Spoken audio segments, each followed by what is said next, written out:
release.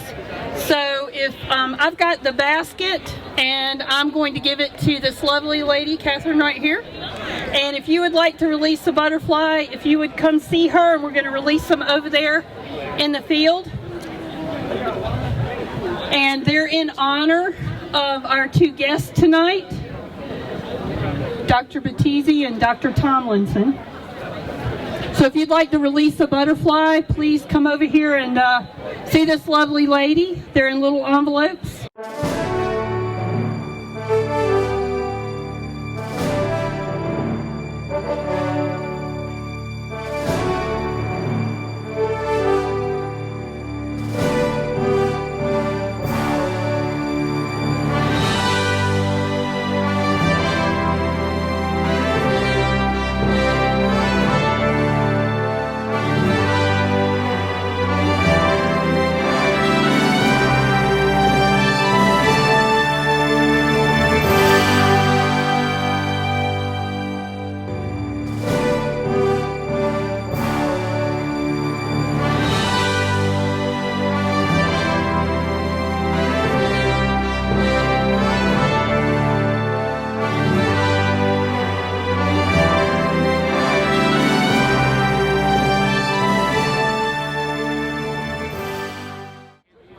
Good evening, everyone. Can everybody hear me?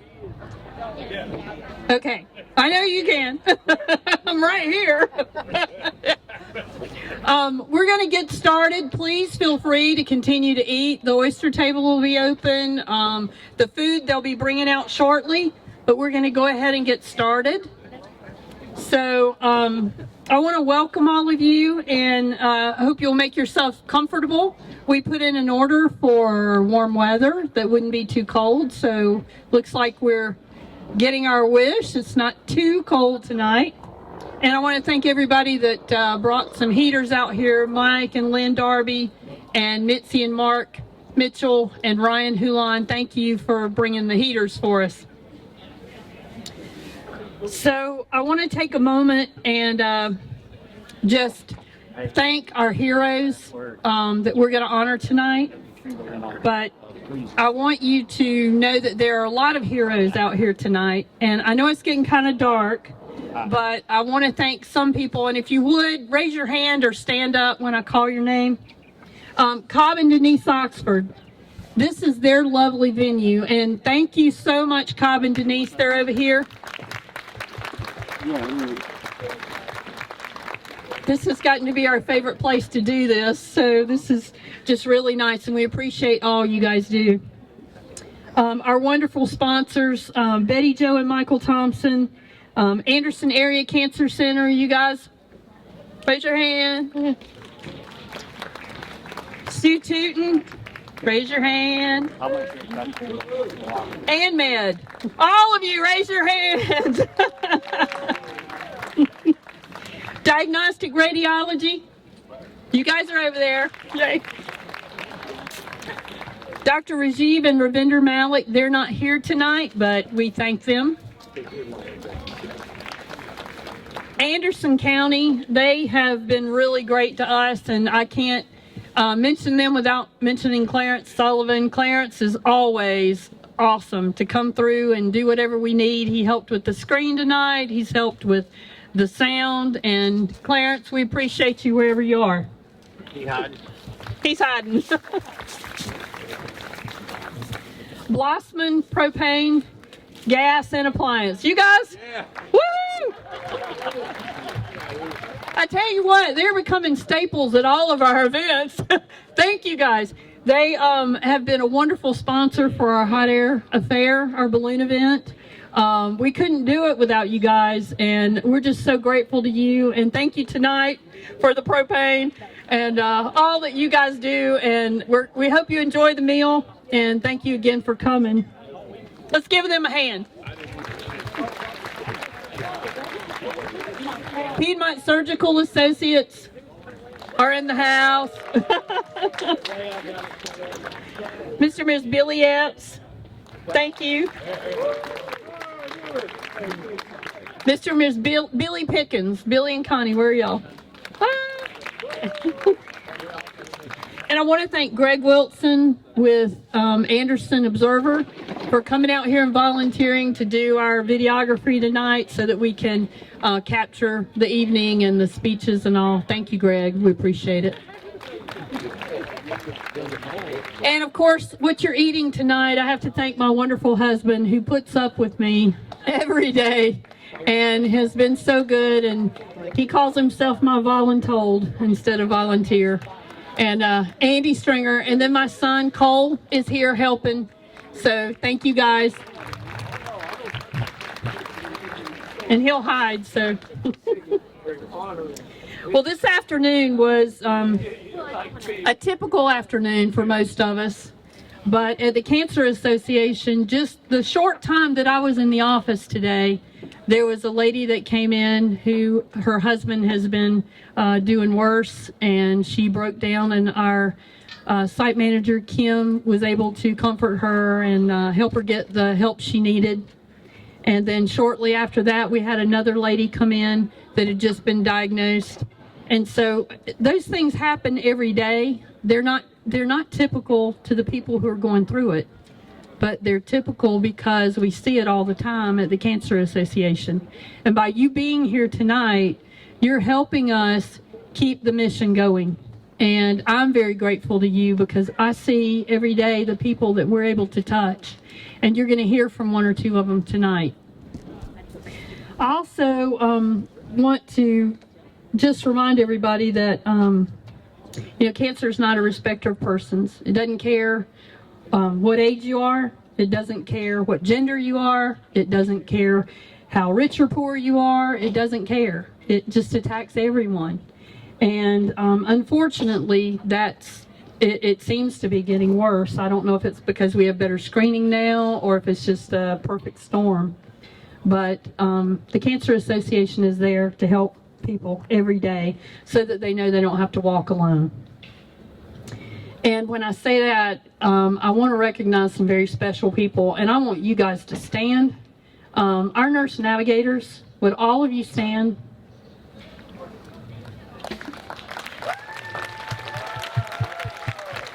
And Melanie, you're not standing. Kelly, I don't see y'all standing. Stand up. And it's hard to see. Yeah, everybody? Okay. I just want y'all to know that every day these ladies are there to deal with all kinds of horrible situations, and they're so gracious and grateful to be there. And I can tell you stories about every one of them who have come to the Cancer Association to pick up something, to help somebody, to run by and pick something up for somebody who's too sick to come get it. We see those stories and we see you guys, and I just want to thank every one of you that are standing up. And if you're not standing up, I'll find you later. But thank you so much for what you do every day. You guys are our unsung heroes.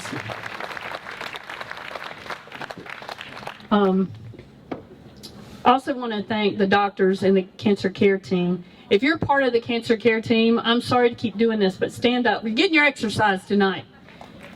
Doctors, any of you who are helping, technicians, medical professionals, stand up because you need to get some applause. You guys are amazing. And we couldn't do what we do without you guys. And I consider you guys healers. And I'm so grateful for every one of you. And this is a special event for me because we do get to honor those people who go about their daily lives, and it just seems typical to them. They're going in, they're seeing people, they're treating people, they're touching people's lives when they're facing the worst thing that you can imagine. And they just keep going, and they don't get the applause, and they don't get the recognition that they need. So I'm thankful for this event, and thank you, Catherine, for coming up with this event that honors those people who are our unsung heroes. One more thing. If you're a cancer survivor or a caregiver, would you stand up? Let's give them a hand.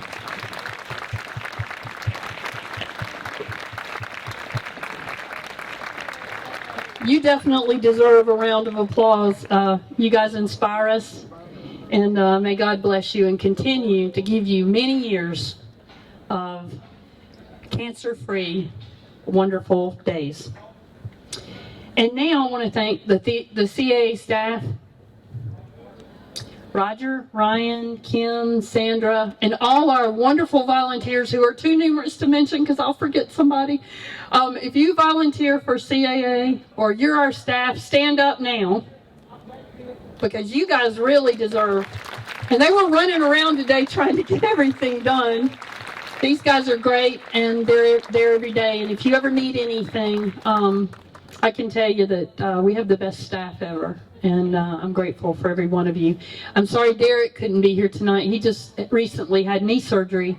And so he was afraid to be out here and walk around. So he couldn't be here. But thank you to the staff. Thank you so much.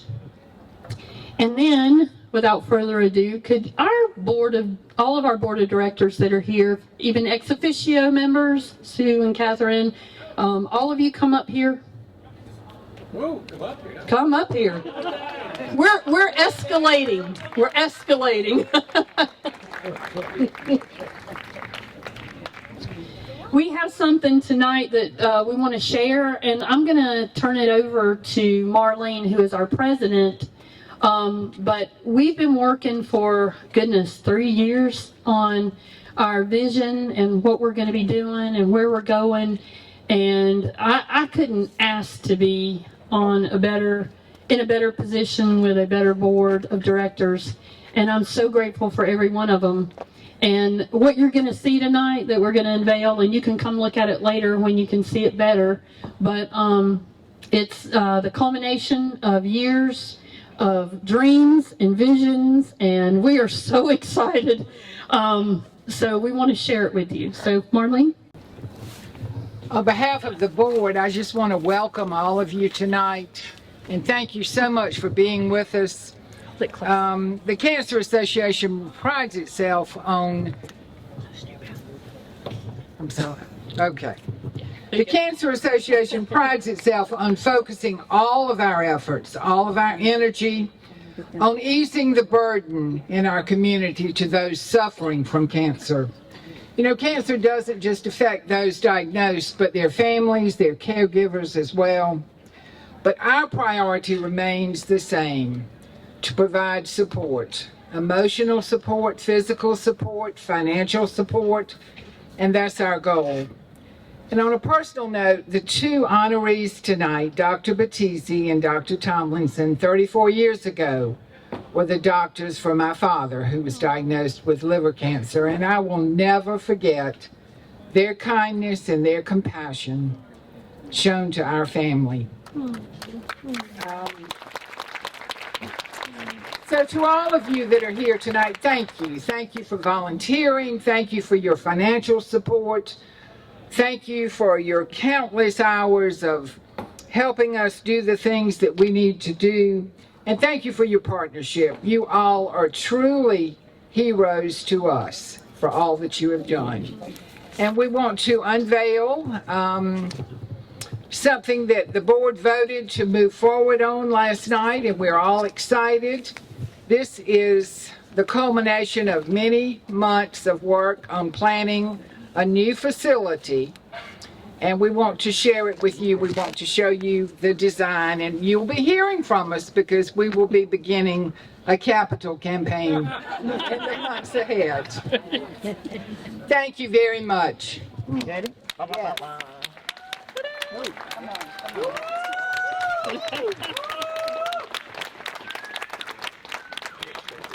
This is the front. Yes, yes. We'll have a porte-cochere for our patients to come in. Why don't you?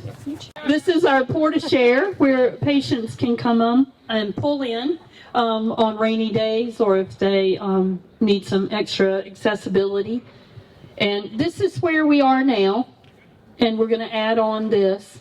It'll be joined by a covered porch. So, and like I said, these will be up here if you want to look at them close. Okay. This is our courtyard area, which we're all really excited about. It'll give patients an opportunity to come through and to see, just be calm and peaceful as they come into a place when they're dealing with a terrible situation. And this is the inside of the courtyard, and here you can see we'll have a multi-purpose room. We'll also have a teaching kitchen, so that we can bring in nutritionists and bring in people to help patients learn to prepare healthy meals.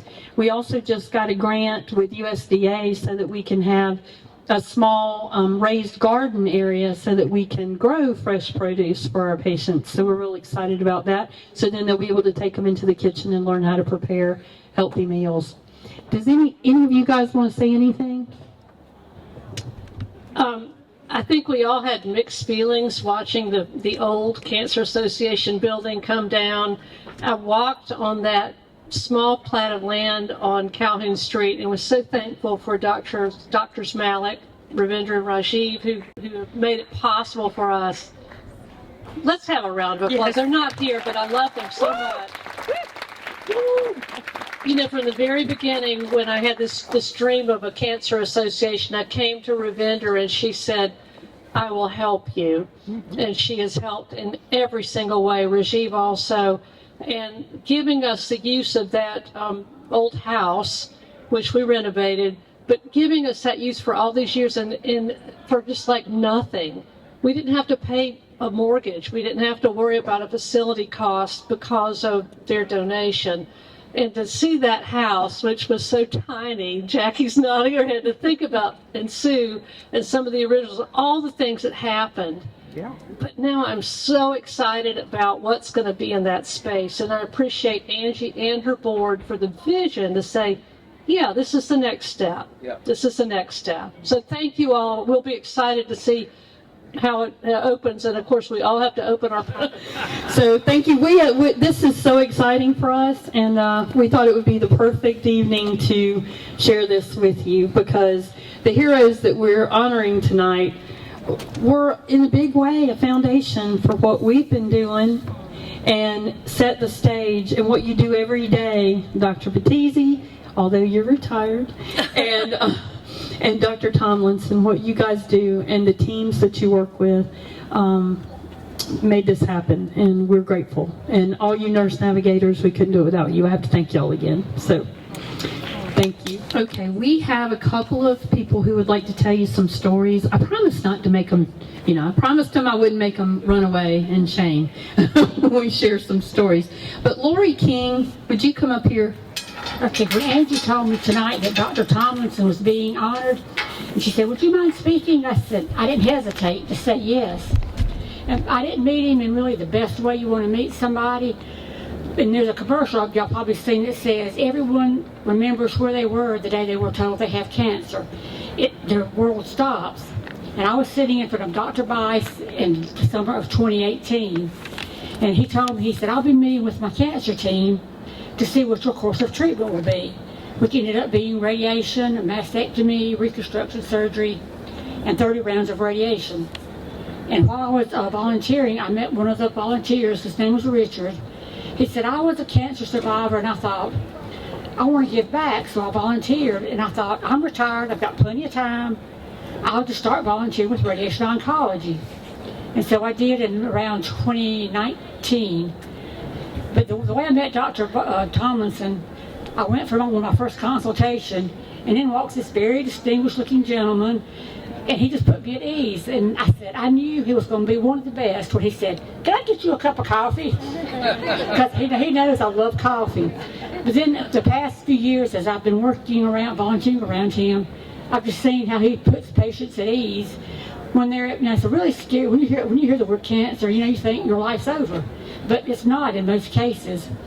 But then when we're stay very busy, and then when we have our downtime, Dr. Tomlinson and I will sit and talk about our favorite Andy Griffith episodes, and he'll tell me stories about Hal Smith, or y'all know him as Otis Campbell.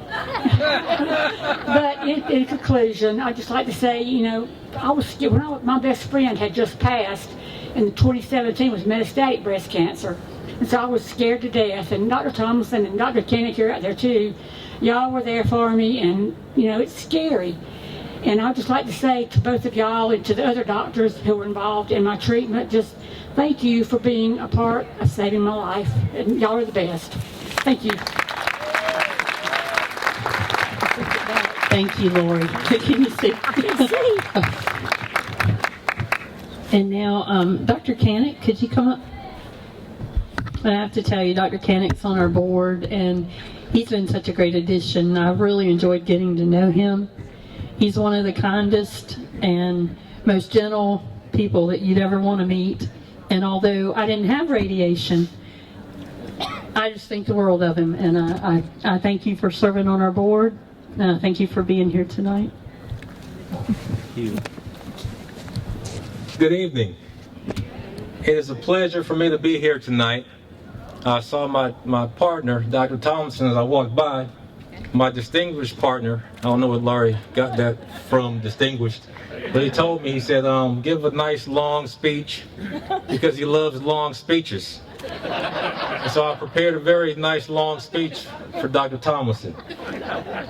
You know, everything that Laurie said about Dr. Thomason is true.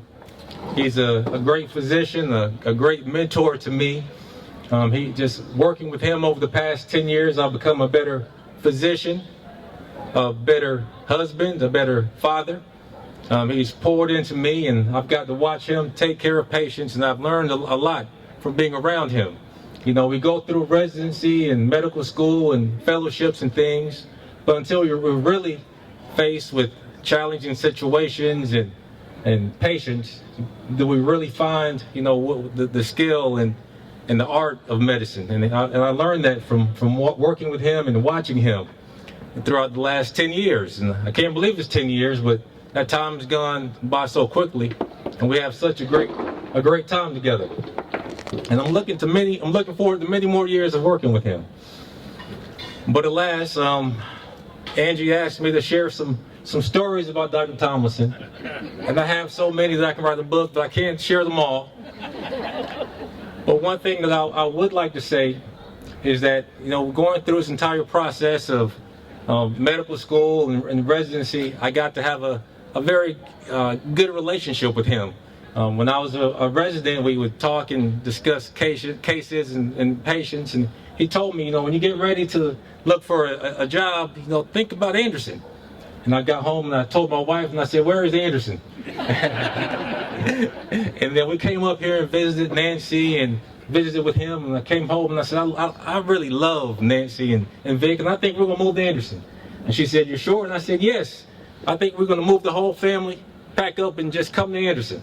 And that was the best decision that we've ever made. And he was praying for a partner, and I was praying for a job, and the Lord just brought us together.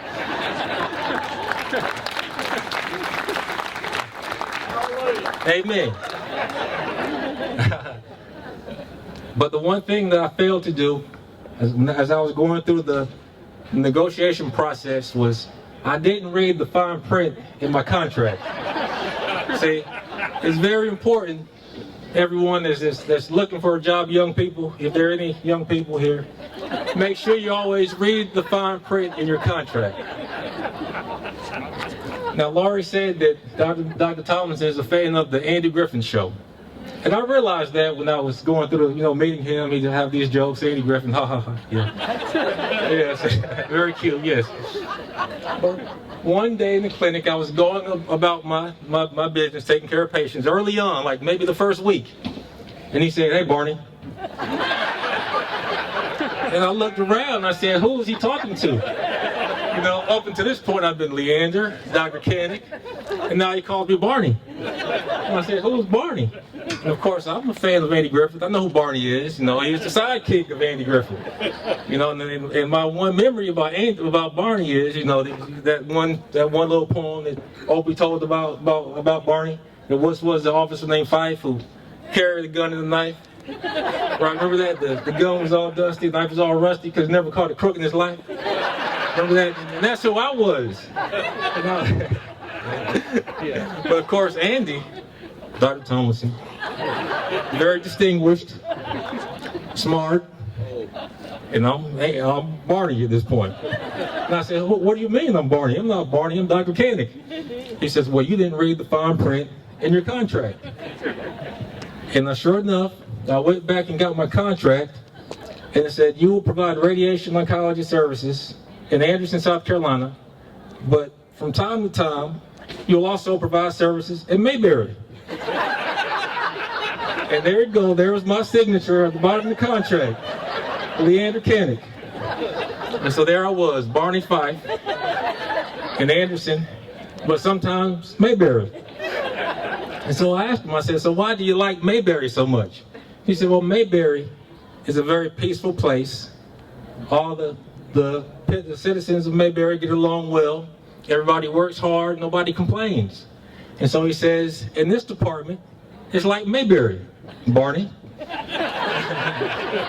I said, yes, sir, I was in the military. I know how to give and receive commands, so I'll be, that's who I'll be Barney. And he's the only person that can call me Barney, so nobody else get any ideas about calling me Dr. Barney. You can ask the nurses, that's what he says, Barney. Even when I'm not there in the clinic, he'll say, tell Barney to take care of it. That's okay.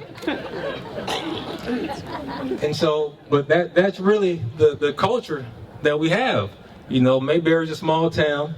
There's only one traffic light. There's no real crime there, so it's very peaceful. Maybe a bootlegger or, you know, somebody will speak it every now and then, but that's the culture of our department. Sort of like Mayberry, we strive to take care of our patients, and that's the culture that he helped to establish. But if it was just Mayberry that we provided coverage for, I'd be okay. But it's not just Mayberry. On another occasion, as I was preparing to go into a patient room, he said, Barney, where are you going? I said, well, I'm going to see this patient in room 1. He said, where are you going? I said, I'm going to see this patient, Mr. Brown. He said, Barney, you're not going into a patient room. You're going into the happiest place on earth. I said, where's that? He said, Disney World. I said, what do you mean? He said, well, you've been to Disney World before. There's no trash on the ground. Everybody's happy. Nobody tells you their problems. So he says, when you go into the patient room, if you have any problems or you're worried, you leave that stuff outside. If you want to kick the dog, come and kick me. But you just make sure that your attention and focus is squarely on the patient.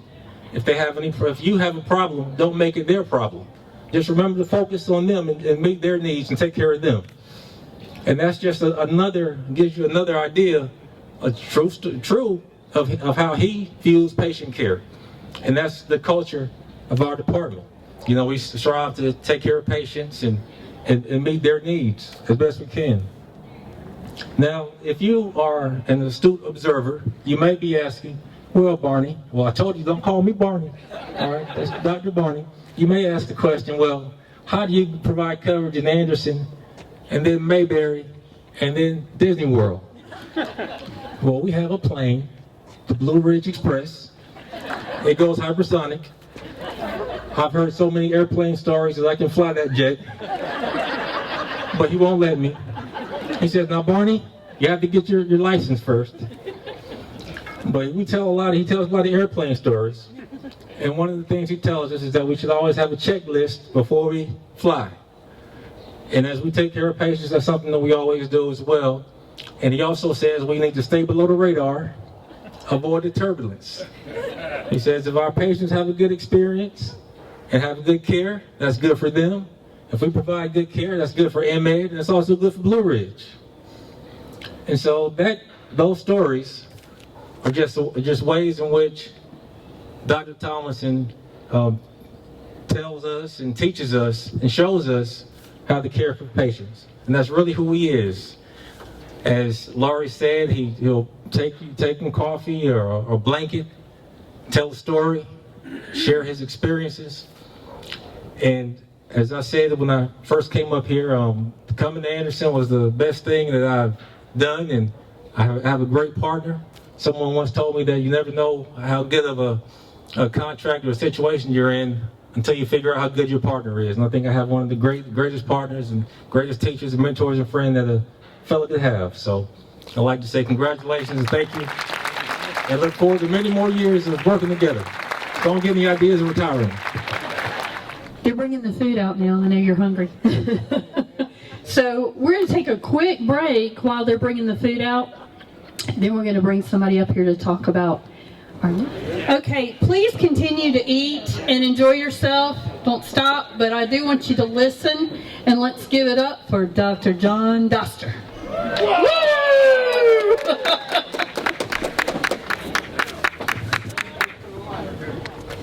Thank you, dear. Yeah, y'all need to keep eating, and more importantly, y'all need to keep drinking. Hold it up close to me. All right. I've been asked to speak to both of our honorees tonight, which is an honor for me. I do have many stories about Zbolch, but very few that I can tell in a public space. But I'll go with him first. I told some of this when we honored our first honorees, Rajiv and Ravi. When I was last year a fellow at Wake Forest, I was looking for jobs. I thought I wanted to go back to Georgia because that's where I was from. But I had been to Anderson one time when I was in high school. One of my friends that was going to Clemson. I just remember thinking that Anderson was a nice town. So when I was driving through Anderson on the way to Marietta to interview, I stopped at exit 27. There was a truck stop there that's no longer there. And I looked in a Yellow Pages, which no longer exists, to see if they might need an oncologist. And most of the towns Anderson size in Georgia that I'd looked at, they didn't have any oncologists. Well, Anderson had 2, so I knew they were full. And I also knew I couldn't pronounce the name of one of them, so I could never practice there anyway, so I forgot about it. But anyway, I was trying to decide between 2 places when I got a strange phone call from ANMed or Anderson Area Medical Center, whatever it was at the time, asking if I'd ever considered Anderson. So I said, well, I have, but I've got 2 places that I'm going to tell this Friday which one I'm going to go to. So unless I can come down this Friday to interview, Anderson's out. They said, well, come on. So I went down and I met Kirk Oglesby, and I met a lot of other people. And at the very end of the day, I met Zbolch and Rajiv, who were probably wondering what I was doing there. They didn't know if I was interviewing with them or the hospital or what. But I assured them I just wanted to be in a group practice. But they were still pretty skeptical because on my CV I had listed as my interest that I like singing in a church choir. And I knew that was right on the top of their list. So anyway, they asked who they should ask for a reference back at Wake Forest, and I said, well, anybody that you know up there is fine. But beware if you talk to Dr. Perry, my advisor, because he's got a bizarre sense of humor. When I had interviewed in Hickory, North Carolina, the doctors there called Dr. Perry for a recommendation, and as a joke, he said that I was a cross-dresser. So when I told Rajiv and Zbolch that, they were silent for a second, and then they busted out laughing. And they said, yeah, we heard. Anyway, I don't think they believed it, but I think they sort of liked the naughtiness of it all. And plus, you never know. Back to that phone call. Anderson is definitely my home, and I feel convinced that this is where God has led me. You know, this a great place to serve, a great place to grow. I've met the love of my life here. My children have been born and raised here. But it turns out that God had a little help. Vic Tomlinson. I didn't know this for several years, but as it turns out, one of the places that I was deciding on in Georgia was in Carrollton. And the radiation oncologist there that I had met was friends with Vic. And Vic and he were talking on the phone. Was his name Richie? Yep. And Richie told him they had an MCG fella coming to Carrollton.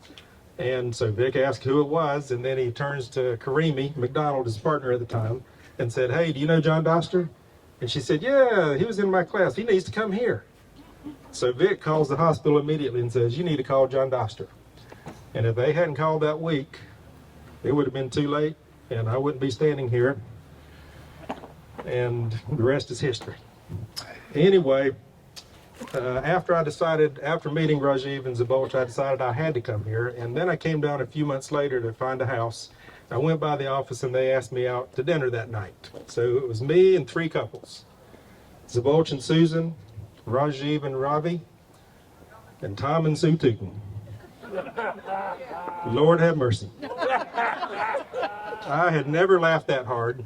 It was the craziest, funnest meal I had ever had, and I thought, I cannot wait to get to Anderson. That is true. After I got here, I wasn't so busy because I didn't have many patients. I quickly learned that the place to hang out was in Vic's office because he always seemed to have 30 minutes or so to spare too. So we talked about everything but medicine. But he did fill me in on everybody at the hospital, doctors and administration, who to trust and who to avoid. Of course, we talked a lot about Andy Griffith, but that's been mentioned already. They stole some of my thunder, but yeah, one of my favorite stories, I think Vic went to a meeting where Hal Smith was, who was Otis Campbell. And Vic was not going to let this pass by.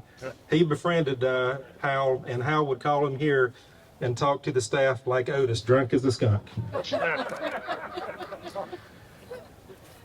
On the few occasions that I actually had to do some work at the hospital, Rajiv would come in early so he'd be gone, and Batizi and I would roll in a little bit later. And we sat at the same desk facing each other about 4 feet apart, and he had a lot more patients than I did, so he had charts spread out all over the place, or as he used to say, sprawled out like a French, well, never mind. The other thing I remember was everybody would want to come up and talk to him and ask advice, and he would always say, Maestro, or give them their pet name. My pet name was John Boy. He always said it with such enthusiasm. I always liked it. The other thing I remember about Zboch and Susan, right was when I was starting, they invited me out to their lake house to show me how the Batizis would roll. So Zboch and I got on the back of a boat. I think Ishvan was driving. He might have been 13, I don't know. But we were on this tandem tube, and for 15 minutes I was screaming, tucked under his armpit. I thought I was going to die, but we survived. Early on, I had this really sweet patient, sort of a VIP. Her husband was a well-known attorney, her son was an attorney, and her daughter worked in the city. Y'all probably know who I'm talking about, but she had lung cancer, and she came to see me one time, and she was really short of breath. And I examined her, and she obviously had some fluid around her lungs, a pleural effusion. And so I wrote up some admission orders, sent her to the hospital, and told her and her daughter, y'all go over there, and I'll be there as soon as I can, and we'll get that fluid off and get her feeling better. Well, sometime after that, Vic calls me up and says, you want to go out to eat lunch at Tucker's? I'm like, sure. Who's going to turn that down? So I go to Tucker's, and I get in the booth, and I kind of glance around, and I see the daughter sitting on the other side of the restaurant, who probably got tired of waiting on me to come, and she decided to eat too. So I was sliding down and told Vic my predicament, and he said, don't worry about it. You're a hard-working man. You deserve to eat too. And go ahead and have that Sam Adams. Just don't have 2.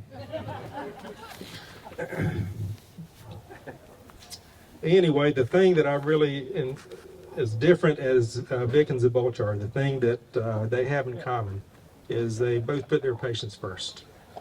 Zboch would rant and rave and yell at staff, doctors, administration, didn't matter who. He was going to take care of his patients first, and they knew it, and they loved him for it. They knew that he had their best interests at heart. And even to this day, the patients that I've inherited from them, they ask about them all the time, and they miss them, and they want me to, they just tell me how much they miss him and what he meant to them. And Vic, he's got the same answer every single time I call him with a patient in need. He says, send them right over, we'll work them in, and we'll take care of them. And he always does. And on the few occasions I say, it can wait a day or two, he doesn't have to come today.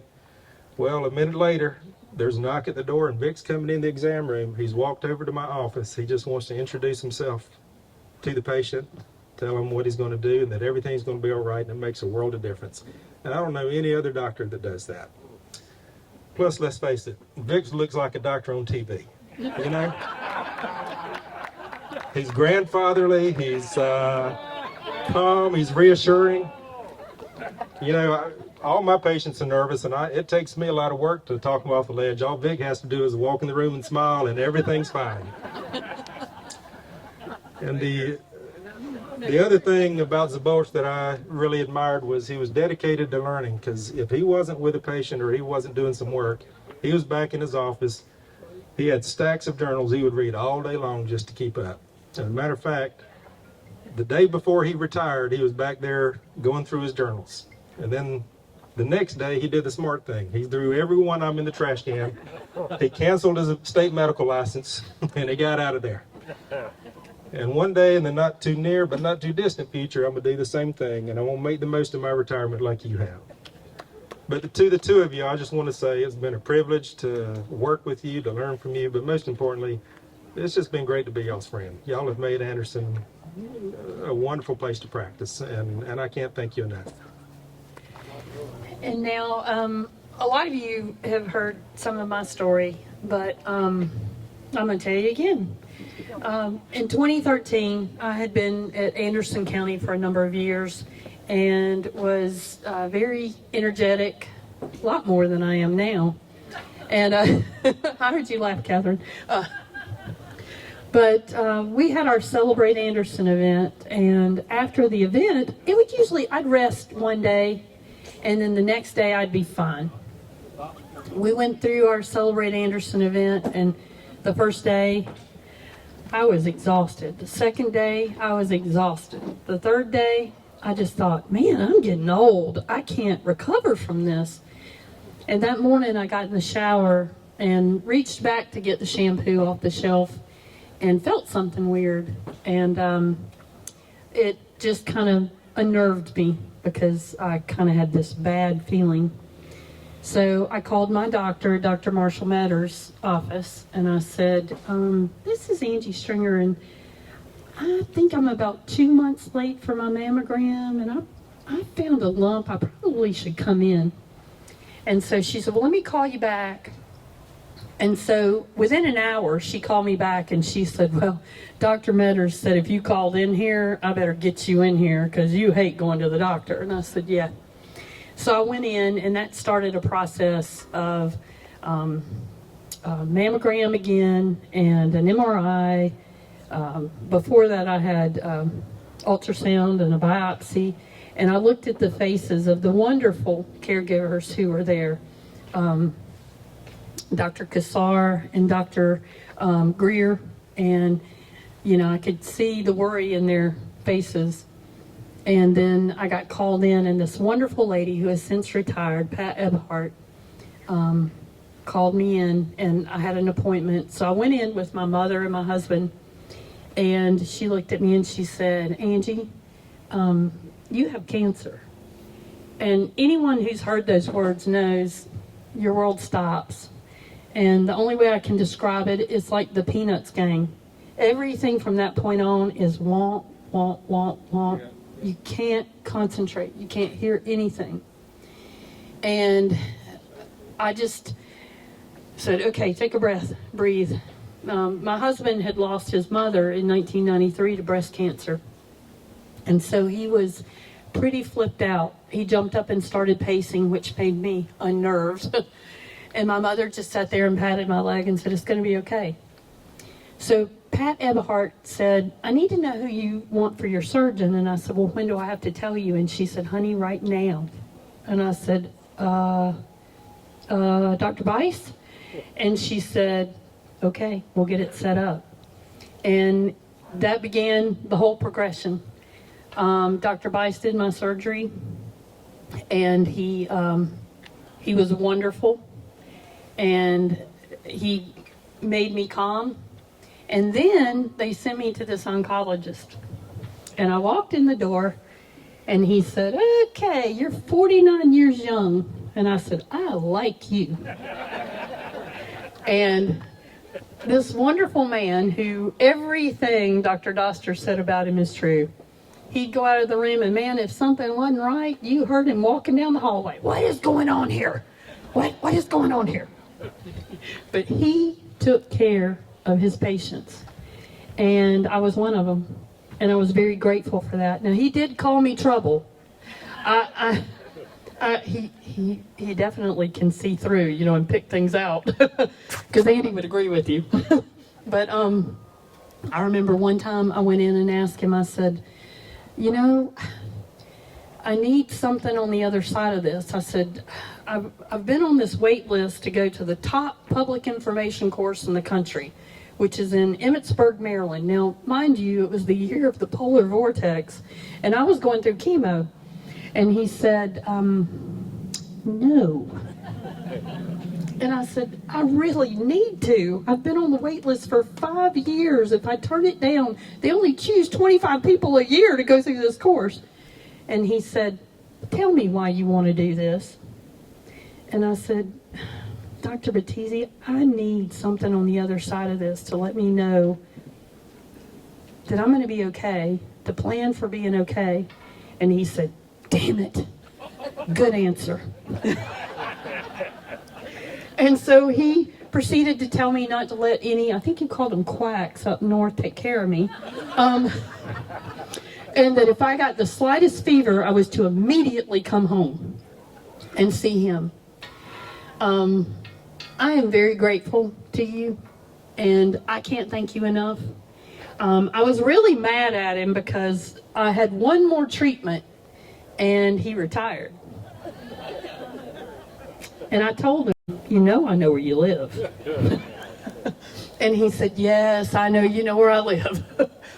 But he said, I'm gonna put you in someone's hands that I feel like will take really good care of you and you'll love him. And that was John Doster. And thank you, John. You're wonderful.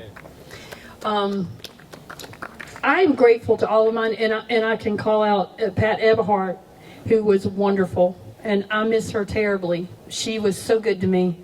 And Melissa Kimbrell.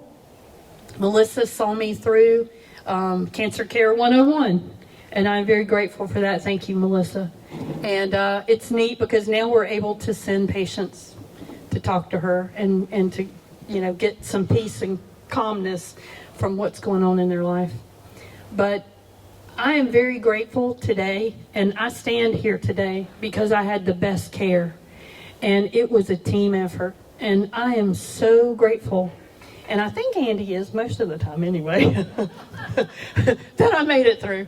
I didn't have an easy cancer, I don't think, but, you know, one of the things that Dr. Battisi said to me, he said, you know, when you've been in this business a while, you see the attitude of people, and you kind of know in the back of your mind how they're going to do. And he said, when you walked in here joking, I even told the nurse, she's going to be fine. Even though I was trouble. And I will accept that name gladly. But I want to thank you, Dr. Battisi, and I want to thank you, Dr. Tomlinson, for what you do and what you mean to so many people. And we talk to them every day. And I can't put in words what it's like to have people come in and say, you know, he was so kind. He was so nice. He took care of me. Carolyn Brock loved Dr. Tomlinson. And she talked about him all the time. And I miss her terribly. But she loved you. And so many other patients have spoken highly of you. And a lot of you other doctors who are here tonight, maybe one day we'll be honoring you up here. But I think back to after I got through my treatment, I had a phone call from a friend of mine, and she said, you may be mad at me, but I told somebody to call you about a job. And I went, what? And she said, you'll hear. Well, before the day was even over, Carol Burdette came up to me and said, and Carol's a great friend of mine from United Way, and she said, have you applied for that job yet? And I said, what job? And everybody keeps talking about a job. What job are you talking about? And she said, the Cancer Association. And I said, I don't know. And she said, Angie, you know me, and if you don't apply for that job, I'm going to thump you on the head. And those of you who know Carol, that's scary words. So I did apply. Sandra Martosha called me first. She was on the board at the time, and now she's staff member at the Cancer Association. And she told me about the job. And then I talked to this wonderful lady and interviewed with Bob Williams, who I adore and miss him terribly. And Tina Jury gets the blame for hiring me. Thank you, Tina. And it's so good to see you here tonight. Oh, you're so sweet. But anyway, I want to thank you again for coming. And we have some trophies to give out. Marlene, would you like to come up and help? And I'd like for Dr. Battizi and Dr. Tomlinson make your way up here. And then we'll let y'all make comments. Both of you come up here together. And I'm very fortunate in that I follow in the footsteps of a wonderful woman called Catherine Smith. And she finds these amazing trophies, and we get them mounted. So this one says, the Cancer Association honors Dr. Sebults Battizi as the 2022 Hero of Hope and Remembrance. Thank you.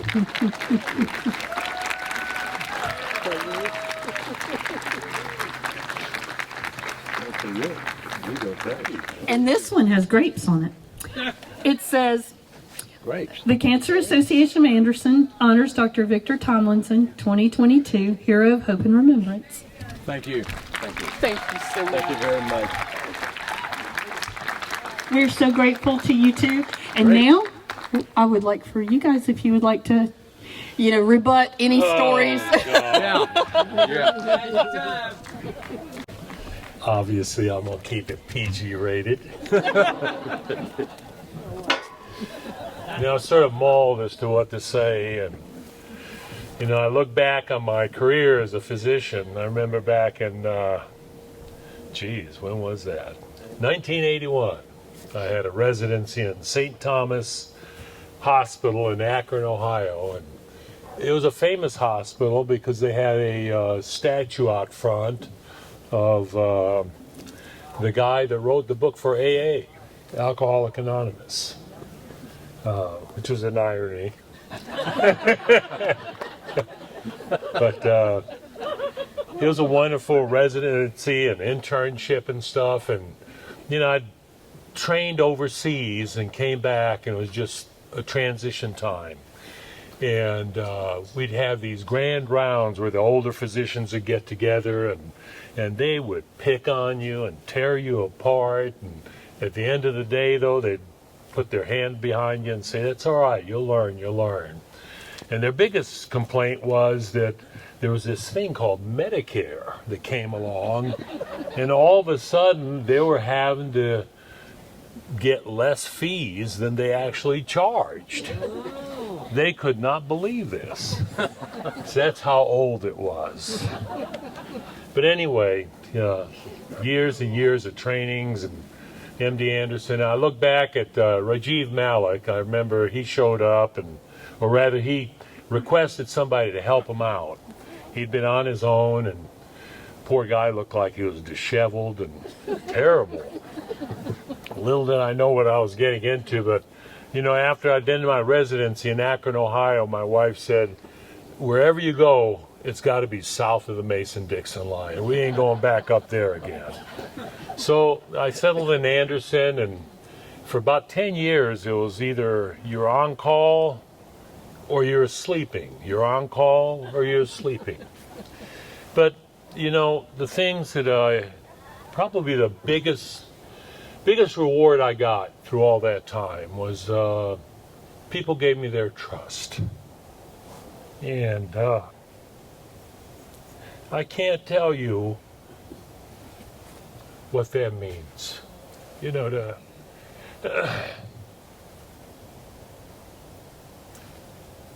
have a stranger come in and they trust you.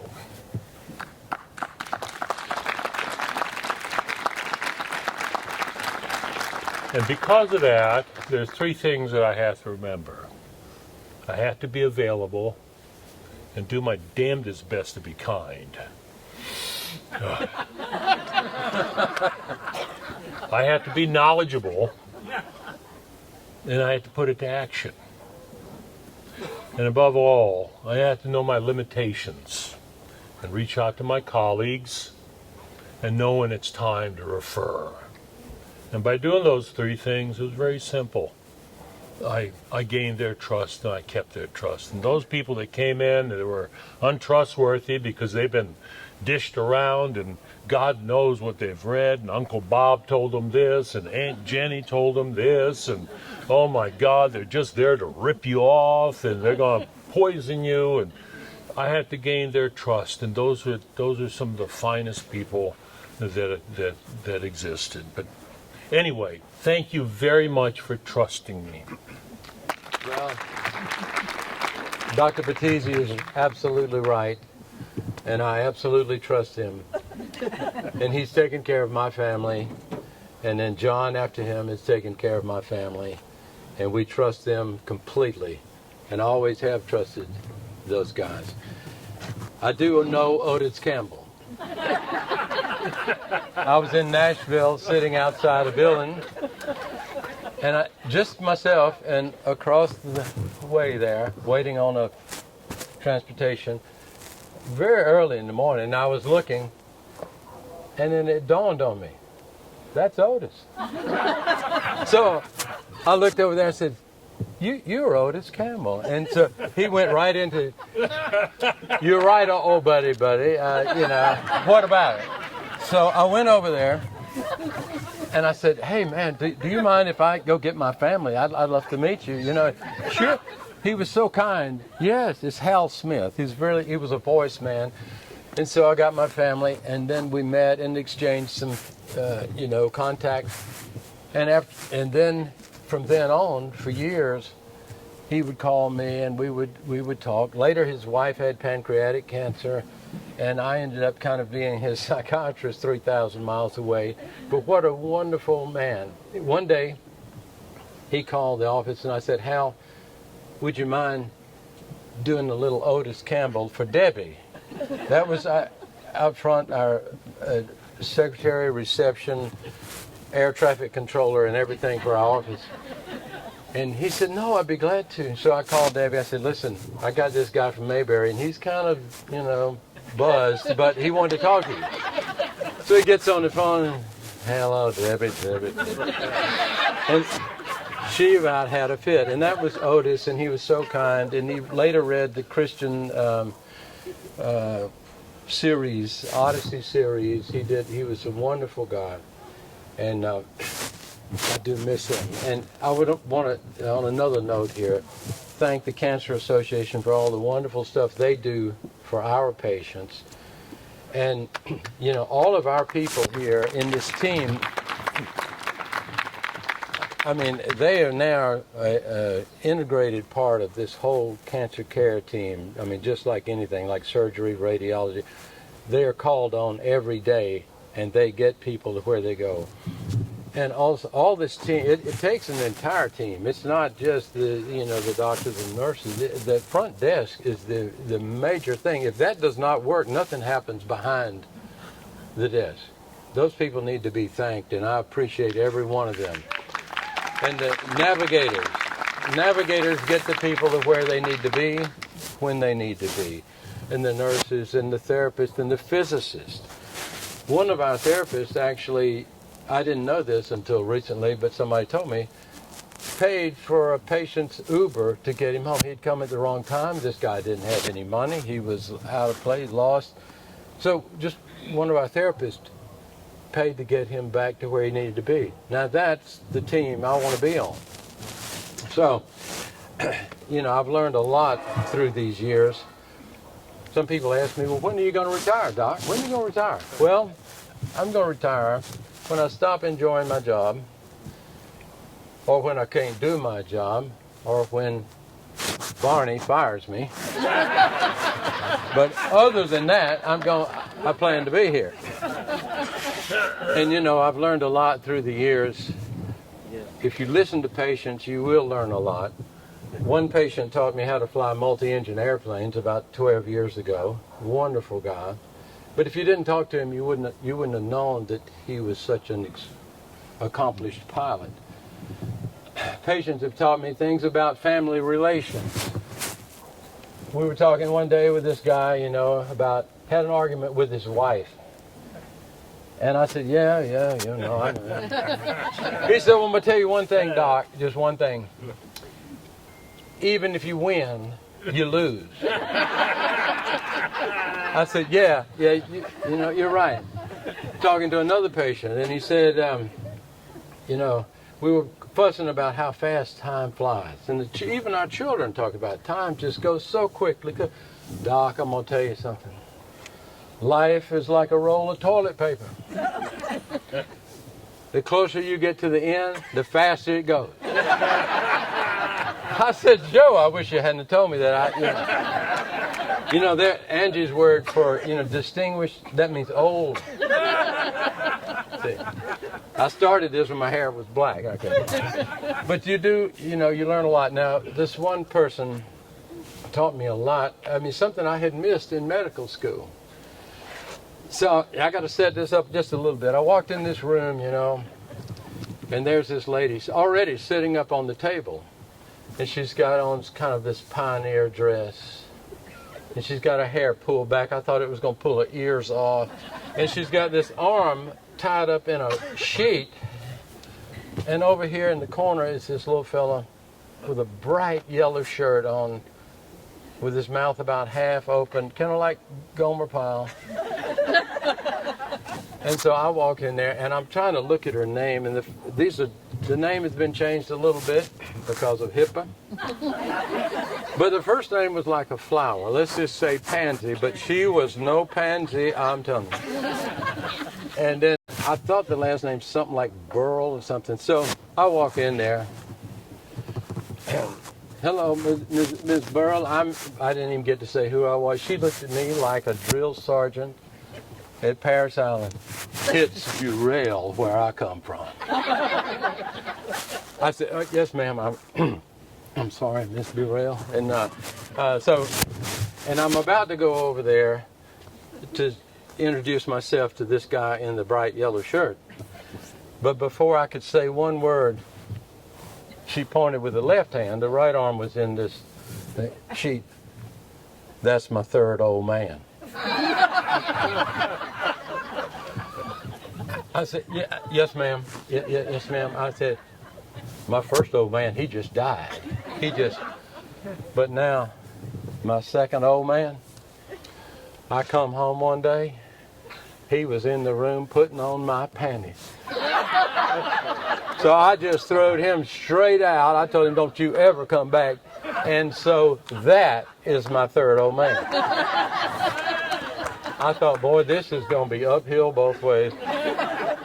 She didn't say that's my husband, that's something.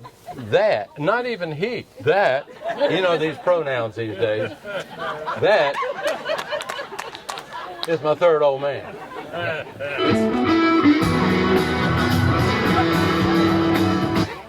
So I said, howdy.